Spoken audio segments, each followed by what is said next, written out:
Hello and welcome to all of you for today's session, as we are doing the part C of NET, that is the objective type questions, multiple choice questions based on pericyclic and spectroscopy. Today also we are having say 7 questions. All these questions are from previous question papers, either university or NET.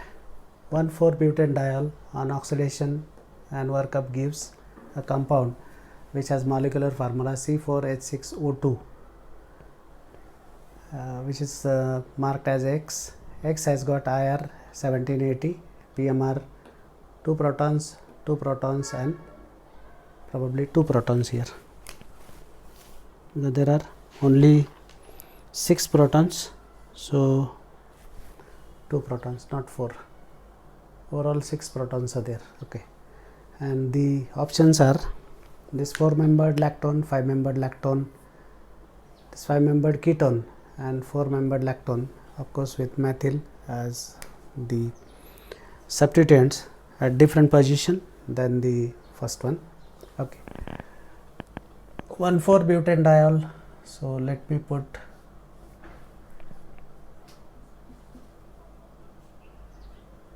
one, two, three, 4 relative position. So you can give the numbers ranging from here or here, the same. This is 1,4-butanediol. Oxidation, so let us say this carbon is oxidized to acid, and then there is a lactonization. So this will be your first option. Okay. So it is a 5-membered lactone. 1780 is fine with the infrared, and PMR, this is 4 multiplied 2 proton, 2.5 is this one, and this is 1.2. so even those values are in agreement. So this is the correct option, because you have to know the reaction. Oxidation and workup. Workup means it is, let us say, acidic workup, so it will form a lactone. That is immediate thing, because your carbonyl group with the protonated OH is there, and OH is also there, so it is a intramolecular cyclization to form a lactone. Okay. Then second question is match the groups, group A, group 1, group 2, and these reactions are given. This ketone is photolysed to give you this ethylene and this compound. Of course the reactions are given in random, so we have to match them. This ketone photolite, you get loss of carbon monoxide. This benzene plus this anhydride giving like it is multiple steps, so you are giving the adduct, and then oxygen photolite, and in presence of sensitizer give this peroxide. Reactions are Diels-Alder, Norrish 1, photocycloaddition, and Norrish type 2. So first of all, Norrish type 2 is this one. So I will just put the number here, that is Norrish type 2, because here alpha, beta, gamma hydrogen abstraction, so that is Norrish type 2. This is Norrish type 1.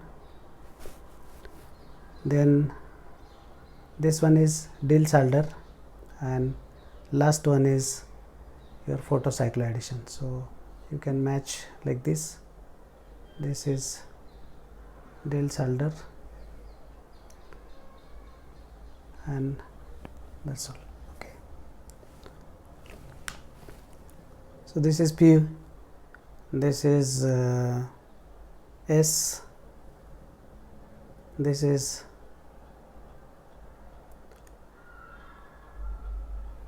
Q, and of course the last one you can. Okay.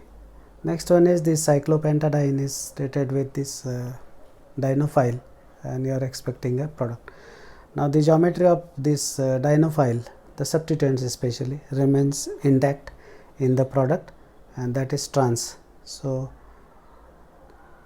being you are working with a dienophile which has got carbonyl group, so these pi orbitals are interacting with the pi orbital of diene, so we call them as secondary orbital interaction, and because of that the endo product would be there. So this group will be endo, that is correct, and this will be trans because the geometry of these two is trans. So correct option is first one. Okay, the remaining options are incorrect. Then this tetrahydrothiophene derivative is stated with this iodide first, and then second is with tertiary butoxide, giving this product. Now this reaction is whether it is Ramberg-Buckland reaction, 2,3 sigmatropic, 3,3 sigmatropic, or Pomeroy reaction. Now these reactions are name reactions, they are different.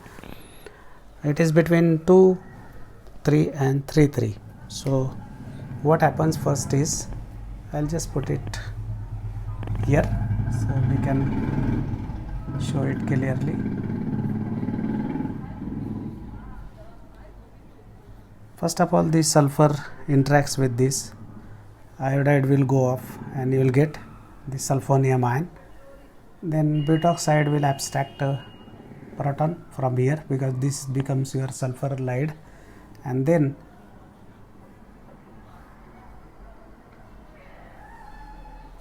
the positive charge of sulfur is neutralized, so automatically you get this compound. So I will just number the carbons which are involved here. Fourth is sulfur, 5, 6, 7 and 8. Okay.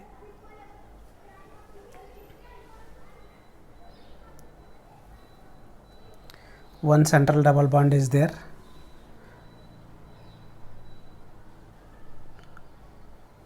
And maybe it is like 2,3 sigmatropic shift. That is the more possibility of.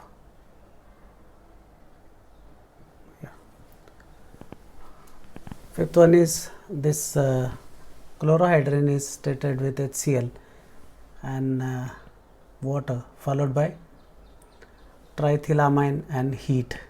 So initially what happened is there is a formation of, like this will undergo protonation, and now this is first thing, this will undergo protonation. So there is a formation of this 5-membered lactone type thing. This is coming from top, so the first option looks correct. Yeah, and the Cl in the second instance, this will go off and you get the product.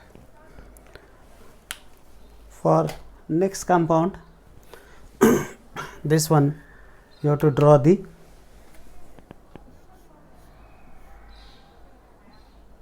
this is more stable, and then you have got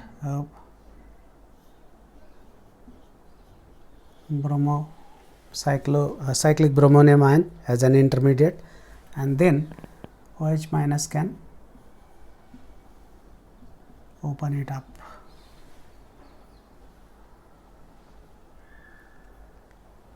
So you will get an intermediate. This is Br, OH. Once again NaOH can abstract this proton. So automatically you will have B type oxide here, and when it opens up, methyl minus has to approach from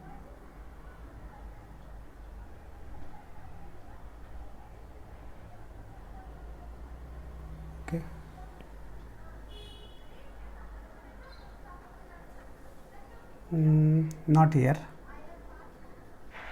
it is one carbon away, so it will be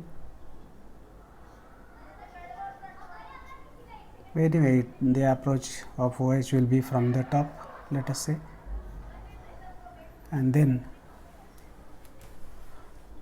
instead of this the other structures would be there, but the basic thing is you have to form the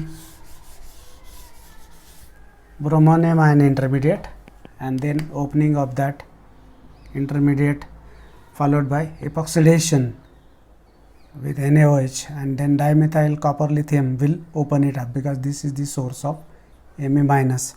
So the first option is correct because epoxide will be beta because Br will be down here and epoxidation has to be beta only. Okay.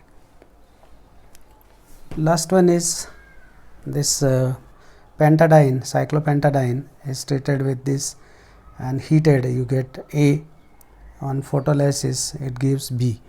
So correct option is this one because on photolysis like it will be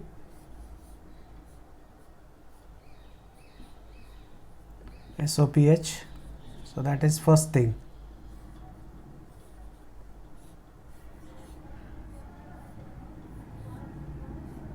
SOPH is there, double bond is there, and then elimination of this, and then it is just a matter of cycloaddition. So the third option is correct. So these are some reactions based on pericyclic, and some general reactions are also there, so you have to be careful while writing the answers of these kind of things. Okay. That's all for today. We'll continue from here next time. Thank you.